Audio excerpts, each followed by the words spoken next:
अस्सलाम वालेकुम। कैसे हैं दोस्तों? उम्मीद है कि आप खैरियत से होंगे।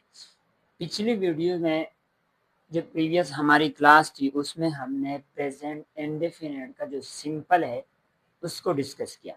अब हम आगे बढ़ते हैं प्रेजेंट इंडेफिनिट नेगेटिव की तरफ।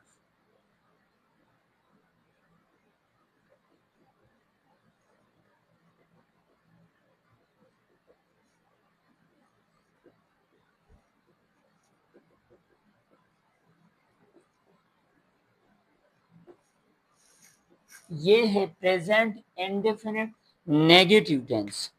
हमने प्रेजेंट इंडेफिनिट सिंपल टेंस में क्या पढ़ा, उसमें जो है हमने सबसे पहले पहचान पर बात की कि पहचान बहुत ज़रूरी है, इसके बगैर जो है हम जुमला नहीं बना सकते हैं। उसके बाद जो है हमने उसमें बात की, सब्जेक्ट पर भी बात की, फिर फार्मूला हमने एक्सप्लेन किया, फिर बाकायदा हमने जुमले बनाए कि इस तरीके से आपने प्रेजेंट इंडेफिनिट सिंपल टेंस के फार्मूले उर्दू का जुमला इंग्लिश में इस तरीके से बदलना है।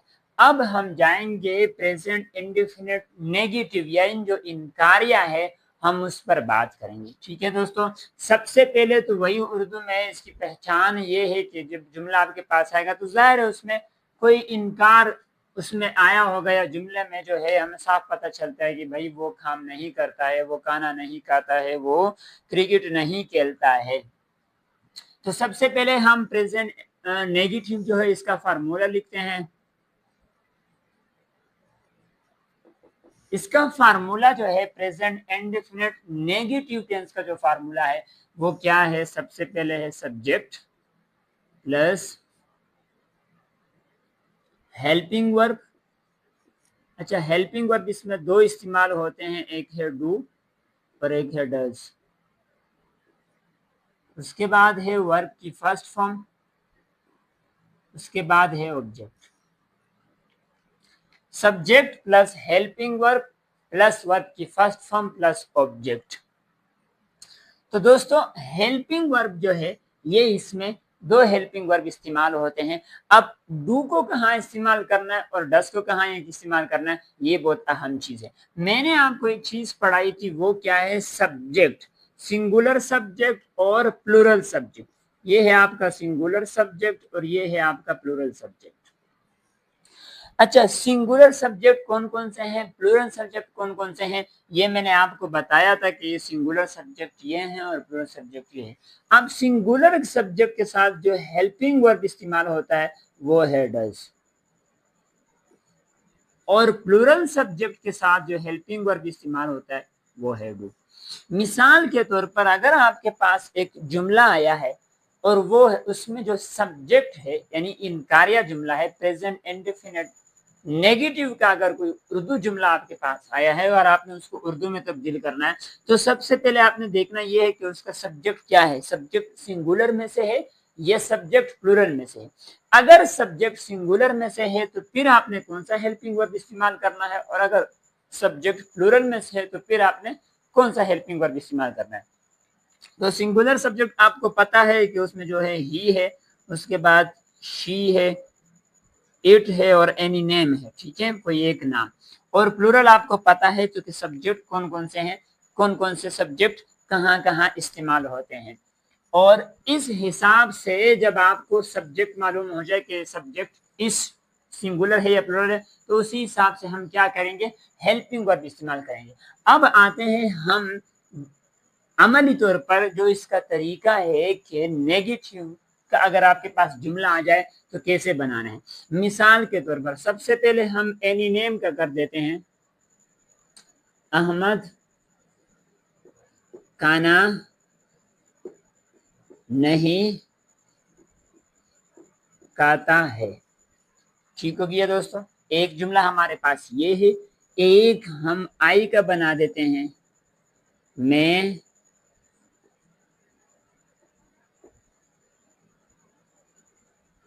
पतंग नहीं उड़ाता हूं।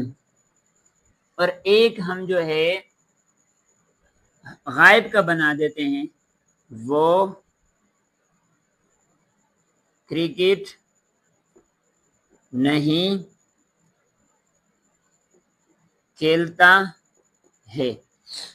देखें, सबसे पहले तो जुमला जो है उसको हमने मालूम करना है कि ये किस टेंस से इसका ताल्लुक है, तो ये तो हमें पता है पहले से, अल्हम्दुलिल्लाह हमने इसको डिस्कस किया था। जो हमारी पिछली क्लास जो थी उसमें हमने प्रेजेंट इंडेफिनिट सिंपल टेंस की जो पहचान है वो हमने एक्सप्लेन उसमें जो है कर दिया था। अब यहाँ पे नेगेटिव के जुमले हमारे पास आए हैं जिसमें नहीं नहीं आ रहा है, जिसमें इनकार हो रहा है कि भाई फला बंदे ने ये काम नहीं किया है या वो नहीं करता है। तो फार्मूले के हिसाब से हम सबसे पहले पहला जुमला बनाते हैं, उर्दू का जुमला है, हम इसको इंग्लिश में तब्दील करते हैं। देखें, सबसे पहले फार्मूले के मुताबिक फार्मूला कह रहे हैं कि पहले सबसे पहले सब्जेक्ट लगाओ, तो सब्जेक्ट हमने लगा दिया अहमद। उसके बाद हेल्पिंग वर्ब। अच्छा, मैंने आपको बताया था कि हेल्पिंग वर्ब हम क्या करेंगे, सब्जेक्ट के हिसाब से लगाएंगे। अगर subject he she it any name में से है तो उसके साथ लगता है डज। मैंने आपको लिख के दिया, आपने अपने पास नोट करना है, याद रखें वरना आप भूल जाएंगे। आपने नोट करना है और उसकी प्रैक्टिस करनी है। अहमद सब्जेक्ट हमने लगा दिया, उसके बाद हेल्पिंग वर्ब, चूंकि अहमद क्या है एनी नेम में से, ही शी इट एनी यानी सिंगुलर सब्जेक्ट में से है, लिहाजा वाहिद इसम में से है, तो क्या करेंगे हम डज लगाएंगे, अहमद डज। ठीक है। उसके बाद सॉरी दोस्तों, यहाँ एक और चीज मैं भूल गया,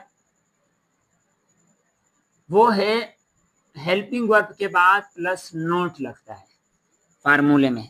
ये एक चीज ज़हन से निकल गई कि subject plus helping verb plus not plus verb की फर्स्ट फॉर्म प्लस ऑब्जेक्ट। ठीक है दोस्तों, तो अहमद डज, उसके बाद नोट लगाएंगे, नॉट, उसके बाद खाने, खाने के लिए जो वर्ब इस्तेमाल होता है वो क्या है, ईट, ईट फूड। ठीक है, तो ये हमारा जुमला बन गया, Ahmad does not eat food. देखिए, सिंपल जुमले में यहाँ वर्ब के साथ एस या एस की कहानी चल रही थी अगर सब्जेक्ट वाहिद में से हो, ही शी इट एनी नेम में से हो, लेकिन यहाँ वो हमने कहा था कि सिर्फ सिंपल टेंस में, प्रेजेंट इंडेफिनिट सिंपल टेंस में अगर इनकारिया हो जाए, मिसाल के तौर पर जुमला इनकारिया आ गया तो एस या एस की कहानी खत्म हो जाती है। ठीक है, ये हमारा एक जुमला था। अब दूसरा जुमला है, इसमें जो सब्जेक्ट इस्तेमाल हो रहा है वो है आई, और आई आपको पता है कि आई प्लूरल में से है, लिहाजा हम उस हिसाब से हेल्पिंग वर्ब लगाएंगे। प्लूरल के साथ डू लगता है और सिंगुलर के साथ डज लगता है, तो आई के साथ डू लगाएंगे, आई डू, उसके बाद नॉट आ गया, आई डू नॉट। उसके बाद क्या है, पतंग उड़ाना, उड़ाने के लिए फ्लाई का वर्ड इस्तेमाल होता है, FLY, I do not fly a kite. ठीक है दोस्तों, आई do not fly a kite, ये हमारा दूसरा जुमला है। यहाँ देखें, हमने सबसे पहले फार्मूले के मुताबिक सब्जेक्ट लगाया आई, उसके बाद हेल्पिंग वर्ब डू, उसके बाद not, helping verb plus not लगता है, प्लस वर्ब की फर्स्ट फॉर्म प्लस सब्जेक्ट। फार्मूले में एक चीज मैं भूल गया था, माजरत। उसके बाद हमने वर्ब का फर्स्ट फॉर्म लगाया फ्लाई, उसके बाद अकाइट, मैं पतंग नहीं उड़ाता हूँ। तीसरा जुमला हमारे पास जो है वो क्रिकेट नहीं खेलता है, इसमें भी सब्जेक्ट क्या है, ही शी इट एनी नेम में से है, यानी वाहिद मुजक्कर गायब है, लिहाजा इसके लिए जो इंग्लिश में वर्ड इस्तेमाल होता है वो है ही सब्जेक्ट हो गया फार्मूले के मुताबिक। उसके बाद फार्मूला कह रहे कि भाई हेल्पिंग वर्ब लगाओ, अब चूंकि subject he she it any name में से आया तो फिर वही हमारा जो हेल्पिंग वर्ब है वो डज लगेगा, जैसे हमने अहमद में लगाया था डज, इसी तरह यहाँ भी हम डज लगाएंगे, ही डज। उसके बाद नॉट, फार्मूले के मुताबिक ही डज नॉट। अच्छा, उसके बाद क्या है, खेलना, खेलने के लिए वर्ड इस्तेमाल होता है, आपको पता है, फर्स्ट फॉर्म इसका play, he does not play, उसके बाद क्रिकेट। दोस्तों, ये जुमला हमने पिछली क्लास में भी बनाया था, उसमें प्ले के साथ वर्ब लग रहा था, एस लग रहा था, प्लेज हो रहा था, लेकिन मैं फिर उसको रिपीट कर लेता हूँ कि एस या ईएस की कहानी प्रेजेंट इंडेफिनिट सिंपल टेंस, और नेगेटिव नहीं, नेगेटिव में एस या ईएस की कहानी खत्म हो जाती है, वो सिंपल टेंस में चलती है। लिहाजा हमने क्या किया, ही does not play cricket, he does not play cricket। ठीक है, तो ये हमारे पास मैंने 3 जुमले इसलिए आपको बना कर दिए ताकि आपको आसानी से समझ आ जाए। इस तरह बाकी सब्जेक्ट जब आते हैं तो उसी हिसाब से जुमले बनते हैं, बस तरीका आपको आना चाहिए। असल क्या है, पैटर्न है, फार्मूला आपको याद होना चाहिए और उसके बाद फार्मूले में वर्ब, सब्जेक्ट, ऑब्जेक्ट, ये चीजें कहाँ इस्तेमाल होती है, और हेल्पिंग वर्ब अहम है। देखिए हेल्पिंग वर्ब दो है इसमें इस्तेमाल हो रहे हैं, और कौन सा किसके साथ लग रहा है ये मैंने आपको यहाँ पे लिख कर भी दिया, एक्सप्लेन किया कि जो डज है वो ही, शी, इट, एनी, नेम के साथ लगता है, और जो डू है वो प्लूरल सब्जेक्ट जो है यानी आई, यू, वी, दे वगैरह के साथ जो है क्या लगता है, डू। तो ये जुमले से देख सकते हैं, अहमद खाना नहीं खाता है, Ahmad does not eat food. उसके बाद है, मैं पतंग नहीं उड़ाता हूँ, I do not fly a kite. उसके बाद वो क्रिकेट नहीं खेलता है, he does not play cricket. तो ये है दोस्तों प्रेजेंट इंडेफिनिट नेगेटिव टेंस का जो है सादा और आसान सा तरीका हमने आपके लिए एक्सप्लेन किया। उम्मीद है आपको समझ आया होगा। अगर कोई चीज़ आपको समझ नहीं आई तो आप कमेंट में उससे पूछ सकते हैं, उसके बारे में पूछ सकते हैं, हम इंशाल्लाह उसको मजीद एक्सप्लेन करेंगे।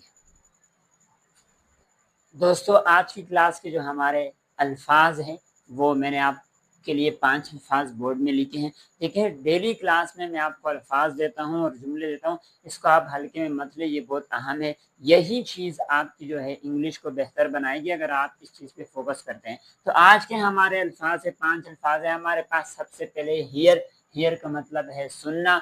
उसके बाद है सी, सी का मतलब है देखना। उसके बाद है टच, टच का मतलब है छूना। उसके बाद है टेस्ट, टेस्ट का मतलब है चखना, उस चखना यानी जायका मालूम करना। उसके बाद है केच, केच का मतलब है पकड़ना।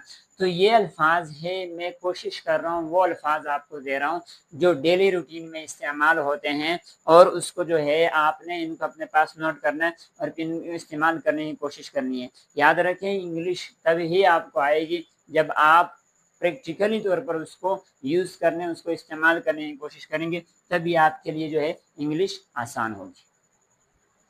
दोस्तों आज की क्लास के जो टेंसेस है, जो जुमले हैं, कन्वर्सेशन जो हम करते हैं, वो हमारे पास जो आज के जुमले हैं वो ये जुमले हैं। 3 जुमले मैं आपके लिए लाया हूँ। पिछली क्लास में जो हमने तीसरा जुमला, उसमें हमने सवाल किया था कि वियर डू यू लिव, तो उसका जवाब है आई लिव इन कराची, मैं कराची में रहता हूँ। उसके बाद अगला बंदा आपसे पूछ रहा है या आप इससे पूछते हैं in which class do you read, आप कौन सी क्लास में पढ़ते हैं, कौन सी क्लास में आप पढ़ते हैं। तो आपका जवाब है I read in class 5, in class 9 and 10 and जो भी आपकी क्लास हो। तो आप बोल सकते, सॉरी मैं इसका तर्जुमा लिख देता हूँ।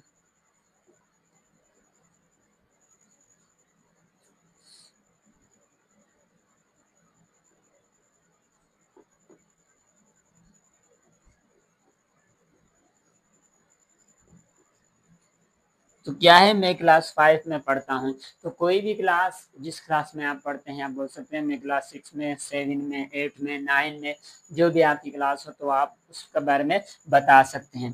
तो ये है हमारी कन्वर्सेशन यानी बातचीत, ये बहुत अहम है, मैंने आपको बताया हुआ है। इसको भी आपने अपने पास नोट करना है और कोशिश करना है कि ये आपकी डेली रूटीन में ये जुमले शुरू हो जाए, इस्तेमाल करना आप शुरू कर दें। इंशाल्लाह इससे आपको बहुत फ़ायदा होगा।